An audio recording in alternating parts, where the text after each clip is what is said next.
In this video, I want to cover the 5 things that you should do before any sales conversation. Hi, I'm Matt Elwell of the Elite Closing Academy, and I want to share with you in this video the 5 things that you should do before any sales conversation, negotiation, prospecting call, whatever it might be.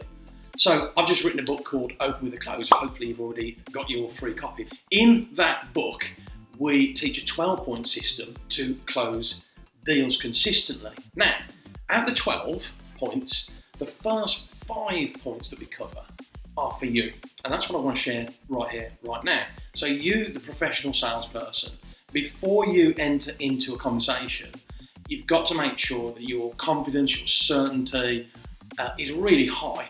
Like your somebodyness. You've got to be in a great frame of mind and in the right energy. By the way, there are different energies for different aspects of the sales prospecting journey and for closing deals. But crucially, you must make sure that whatever energy you choose, it's a 10 out of 10 energy. And here's the reason why.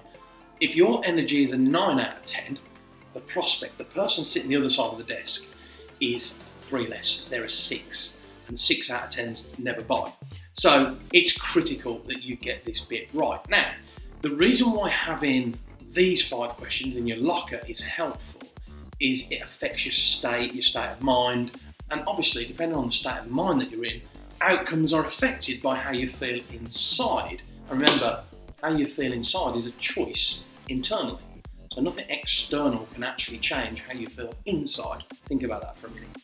So it's critical that before you enter into a sales conversation, before you go into any kind of one-to-one, face-to-face, doesn't really matter, that you ask the following 5 things. Number 1, data. The thing that creates uncertainty the most in a salesperson is either a lack of self-belief in the product or service, or more critically, a complete lack of information, and that shows up in you talking too fast, saying things you don't really understand, and it creates a lot of uncertainty. So the number 1 thing you've got to have internally is enough information. It doesn't have to be Sherlock Holmes, but enough information so that you can make sure that your prospect can tell that they're dealing with a professional, somebody who knows their product inside out. I think politicians call knowing their brief. Number 2, absolutely critical, is to understand what rapport words were in your front-end marketing. So what was it that led people to come towards you in the first place? And that's a good question to ask yourself. Why is it helpful to know this? Well, let's just imagine that your front-end message in your marketing said something like grow your business, just for example. It's important for you to connect with that because actually it's the opposite of growth that would make somebody click. So a business that wasn't growing would click on some marketing that says grow your business. It's so important that you can connect not just with the promises that you make in the marketing, but also what's the opposite of the promise, because it's that you've got to stay connected to. If somebody's looking to grow, they're either flatlining or retracting, and you've got to bear that in mind. So it's very helpful for any salesperson to connect emotionally with the truth, the real reason why somebody would have clicked. And it's nearly always the opposite to the word that made them click in the first place. Think about cost effectiveness. Hey, we can make you more cost effective. Well, actually, it's the businesses that are not cost effective that are clicking on the word cost effectiveness. Hope you follow. We cover this in our trainings. It's called red and green. Knowing the opposite of the promise, it's critical. Number 3, when you are connected with the information of your product and service as the salesperson, when you have reminded and reconnected yourself with the strongest reason why they really showed interest in the product or service in the first place, you can now ask yourself, what helpful thoughts can I take into this conversation that would replace any hindering thoughts?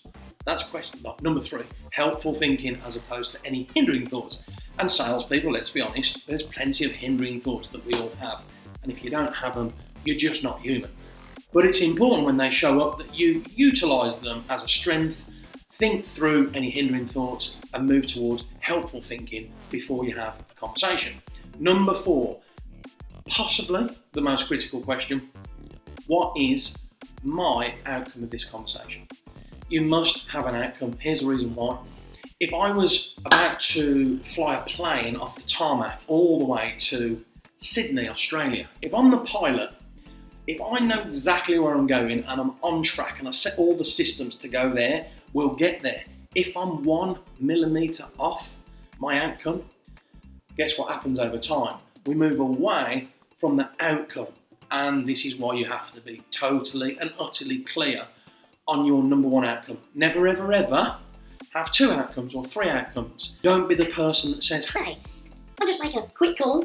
I'm not trying to sell you anything. I wanted to find out. Come on, let's just be really honest what it is that you're really trying to achieve. We're looking for transparency. We're looking to be obvious. We don't want smoke and mirrors. And in order for this to happen, you must be clear on your destination. Number 5, and lastly, once you've checked in on all those 4, you're going to check in.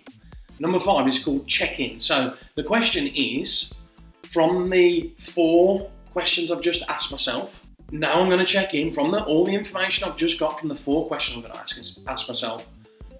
How do I feel? Like, I'm ready to go. How do I feel? What else could I possibly do right now before going into this conversation, going into this one-to-one, to make sure that my energy is right where it needs to be? And that's called the check-in. So those are the 5 key things: data, poor words, helpful thinking, outcome, and check-in. Those are the 5 things you must do before going into any sales conversation. If you've enjoyed the video, make sure you subscribe to the channel. Ping the notification bell so that you get your free training every single Tuesday at 5. And make sure that you click on all the other trainings on the screen there.